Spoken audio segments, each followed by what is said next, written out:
Alright boys, what's happening? Welcome back to another episode of my team on F1 2021. Today we have the Belgian Grand Prix at Spa-Francorchamps.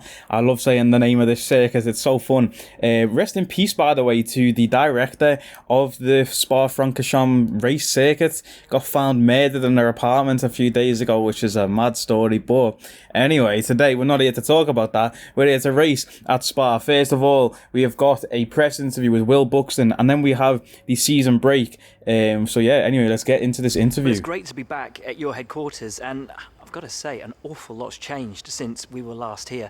Let's dive in with some questions. In a recent radio interview, your teammate talked quite openly about their grueling routine. Are there any concerns that you're pushing them too hard? So what I gathered from this question is that TICKTUM, our teammate, has been chatting shit about us to the press boys behind our back. We had no idea about this. So we're going to go with that answer at the bottom there. Let's talk about that article. Not a good look for you or for your team. Do you want to tell us your side of the story? No, I have no idea what you're talking about, Will, mate. What do you mean, that article? Like, I don't know if I've missed this. If anyone's seen it in the videos, let me know. But what's he talking about, that article? Like, or is he talking about TICKTUM's article that he's wrote about us? I have no idea, lads, but we're going to deny all comments. No comments, officer. Your it wasn't me. Your facilities here are looking a little dated compared to other teams. Is there a reason for that? See, that's just cheeky to me as well, because we upgrade our facilities every time we get the money. You know what I mean? So why is he trying to come at us and say our facilities are looking dated? Like, we literally invest in them every time we can. Your automated test facility looks like it's had a few upgrades. Are you focusing on durability? So he's just said our upgrades, our facilities are looking dated, but then this one's had upgrades to it. The second driver really seems to be improving at a rapid pace. Will, like, are you trying to take the piss here? Your second driver seems to be improving at a rapid race. No, they don't. TICKTUM is trash with his big head, with his custom-made helmet to get his big head inside. Like, anyway, boys, we've got the season break now. I was interested to see what actually happened when you click season break. It was going to be a cutscene or something happened. And if you've not seen it, let's see what happens. Absolutely nothing. So you just go straight away to the next part of the calendar. We've got a durability department event right now. Let's see what this does. So if we agree, we get plus 20 morale on the durability department, yeah? But we lose 750 resource points, which at this stage in our career mode, we just can't afford to lose. So we're going to decline it. Say, fuck the durability morale. We don't care if them guys are coming to work sad. We don't have the points to lose, you know what I mean? I think we only had 30 points in the bank or something as well. So we would have been in minus 800 points. Something ridiculous. But anyway, Spa-Francorchamps, let's get into the race weekend, boys. We obviously start off with qualifying at the Belgian Grand Prix. It looks like just such an amazing circuit to go to. I'd love to go to this circuit in real life. Just looking around all the trees and everything, it just looks like a really nice place to be. The same with Austria. I feel like Austria is one that I'd want to go to because it just looks nice, the surrounding area, do you know what I mean? This is the setup on the screen as usual. Low wings around Belgium because obviously there is one of the longest straights in the Formula 1 calendar at the Belgium circuit, the Kemmel Straight. Doesn't even feel that long when you drive it, but apparently it is one of the longest on the calendar year. There's our setup though. Feel free to pause it and copy it. Felt very nice around this circuit, I can't lie. Let's get into our hot lap anyway. Want to take a wide exit out of the bus stop chicane there to start your lap. Just to start your lap on the out lap. For quali, you get a better run up into turn 1. Want to brake around 75 metres or just after the 100 metre board, actually down to second gear for the hairpin there. A short shift on the exit to third gear to minimise wheel spin. And then as we head into Eau Rouge and Radion, it is completely flat out through Eau Rouge and Radion. Be very gentle on the steering inputs. You know, if you try and rag the wheel side to side, because it is like a left, right, and then left at the top. If you try and rag the wheel, if you're too aggressive on the inputs, then you're just gonna go flying and spin off, boys.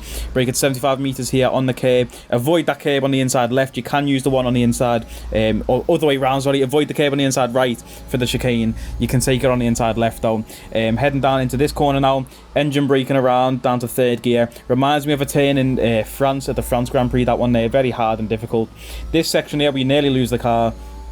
Very poor section from us there, nearly lose the back end of the car. Here you want to stay in 7th gear, we go into 8th, which ruins our corner a little. Stay in 7th, drop it to 6th when you brake into it, yeah, and back up to 7th on the exit. That's how you take that corner there, braking just after the 5th gear, and we go so far wide on the exit there, which compromises our entry to the next corner.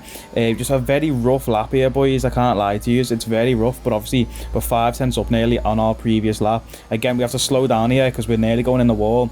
Jumped on the gravel, we've gone from 5 tenths up to 1, and it's looking like it's not even going to be an improved time by the time we make it to the finish line. But anyway, let's keep going and see what time we can set. We are obviously still green in the delta, breaking out the 100-meter board into the bus stop chicane. We're going to go 3rd gear for the right and 2nd gear for the left for extra rotation. Short shift on the exit, take the shortest run you can to the finish line, and we've beat it by 2.9 tenths, something like that it was. So we're in P14 at the moment. This is our next lap, boys. I didn't show you the lap, but this is the final sector.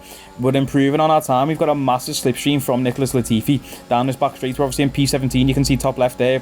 Qualifying's complete. This is our last lap of the race. We're getting a massive slipstream from Latifi. We're 2 tenths up, heading to the bus stop chicane, boys. And he's pushing us off the track, boys. And as we head into the chicane, he sends it up the inside. Like, we're not racing. Latifi, you're literally 22nd, bro. And he's just completely ruined our chances of getting out of Q1 there.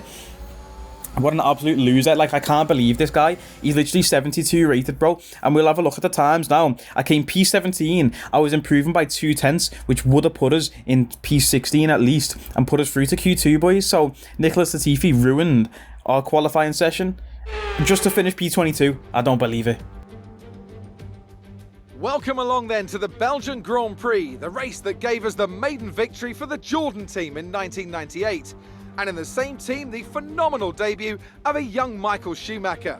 There's always something special around one of the many corners of this fan-favourite circuit. Spa-Francorchamps today, a circuit that spans 4.35 miles. There are tons of elevation changes along the way too. 19 corners making up this circuit, with 9 of those to the right and the remaining 10 to the left. This track is a great one for fans of pure speed.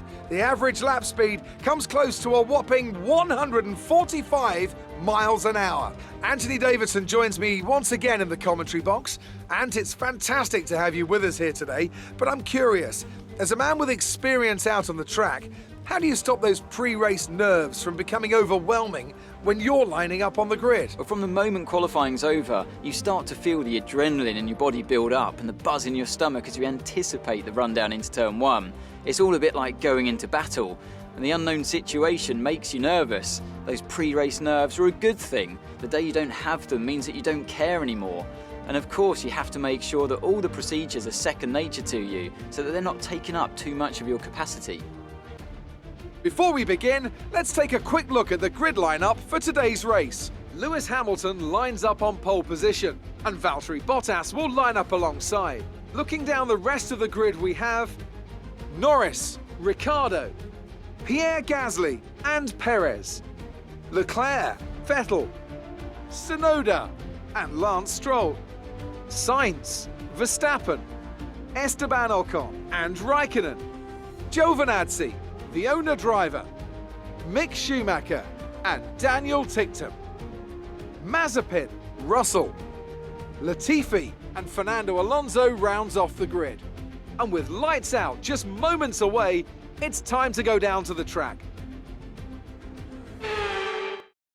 So, boys, we will be starting P16. As you've seen there, Fernando Alonso, I believe it was, took a grid penalty. Now, the race strategy around Spa-Francorchamps is obviously the one-stopper. If you do a two-stop around Spa, you are just a lunatic. So, we've got the soft into mediums as we wait for the lights to go out. The camera's a bit far away here, isn't it? But it is lights out, and away we go in the 2021 Belgian Grand Prix. And as we head down into turn 1, Giovinazzi sends one up the inside. Antonio Giovinazzi's made up about 6 places there. He's up into P11. What a move that was from Giovinazzi up the inside, but we beat Kimi Raikkonen around the outside into turn 1, and now we have Esteban Ocon in front of us, and I was just a bit scared that we were going to go too wide through Eau Rouge and Radion, which would have been a disaster, but we are too far back for that. As we head through there, completely flat out. What a fun circuit to drive, or fun section of the track, sorry, to drive when you're flat out. Like, it is so fun. But yeah, Heading down the Kemmel straight now, and Raikkonen looks for a move up the inside, boys, as we head into the chicane here. I try and give him some space up the inside, but there's a yellow flag, and Kimi Raikkonen has spun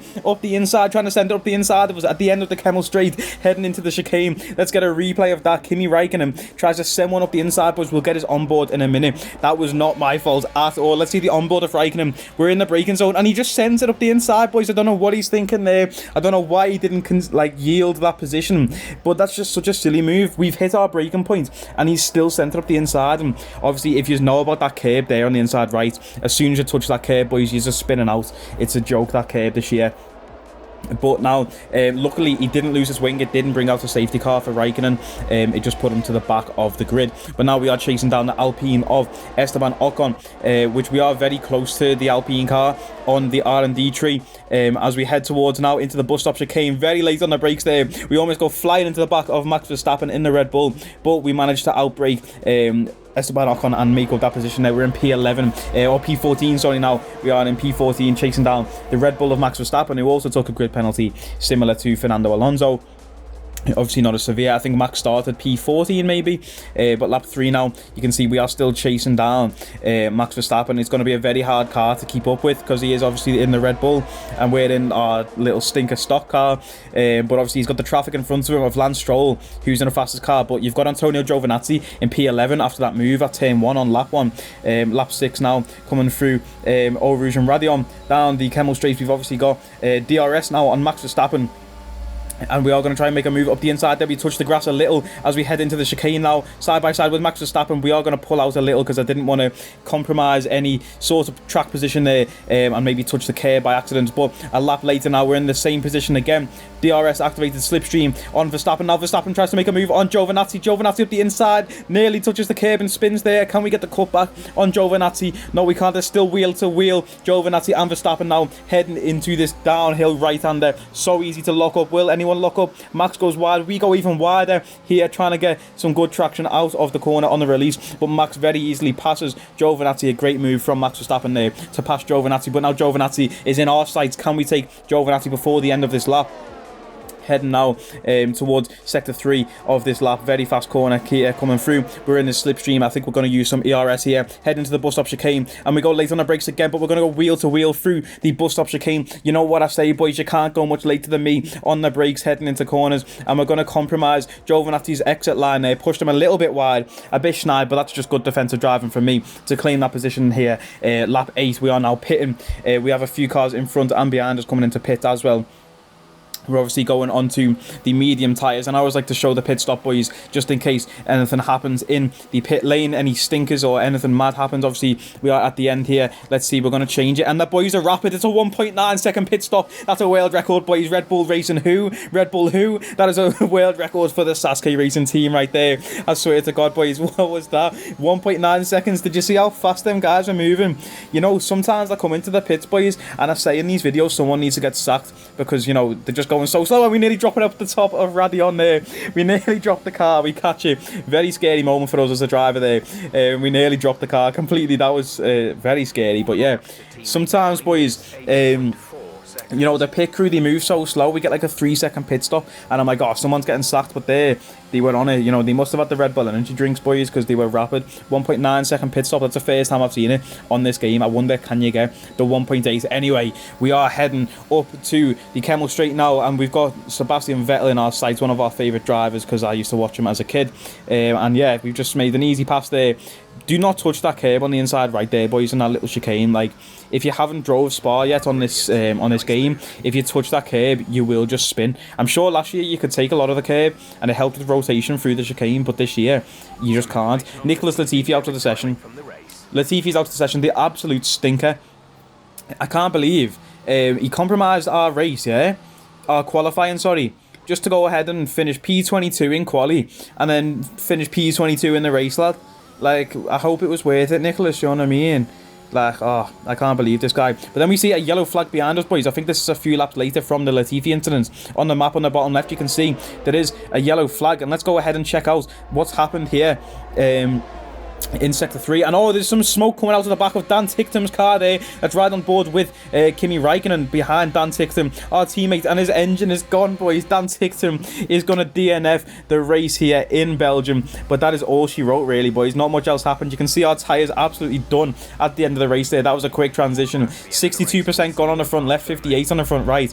Like, we drove our heart out there to try and keep Giovinazzi behind us, boys. But yeah, Dan TICKTUM ended up retiring from the race. That was a very quick transition. He didn't really get a chance to take it in because I didn't either as a commentator.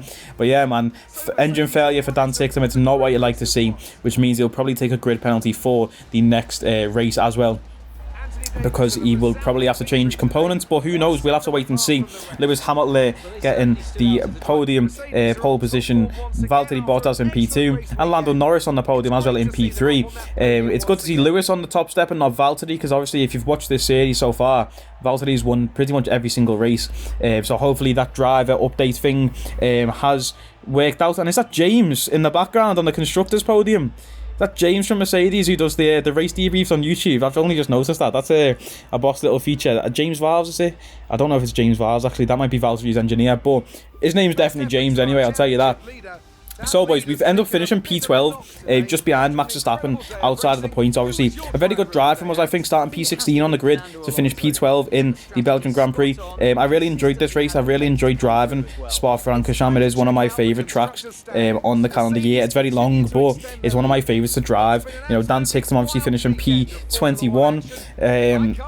His head's massive. I can't, like, look at the calendar there, boys. On the 1st of August, or the 1st of September, we're getting an upgrade called cylinder head. I don't know if you've noticed that, but that's what Dan TICKTUM's got. He's got a big fat cylinder head and he needs a custom helmet to fit his head inside it. It's mad. Anyway, boys, we're going to go ahead and pick up this major weight redistribution upgrade. No, we're not. Psych, you thought. We're going to get the engine cover upgrade for the weight reduction. It should put us above Haas and Williams. I didn't realise how bad our chassis was, boys. It's the worst on the grid. I did not realise how bad it was. Very underdeveloped on the chassis department. We're going to go ahead and grab an upgrade there. And we're going to go ahead and upgrade our aerodynamics facility. Get the resource points upgrade. But yeah, a few upgrades to come through now before the Dutch Grand Prix. Let's see, and they all come through just fine. No failures, which is what you absolutely love to see. Next up, we have the Zandvoort circuit in the Netherlands. Max Verstappen's home Grand Prix. One of my favourites to drive on last year's game. I haven't drove it on this year's game yet.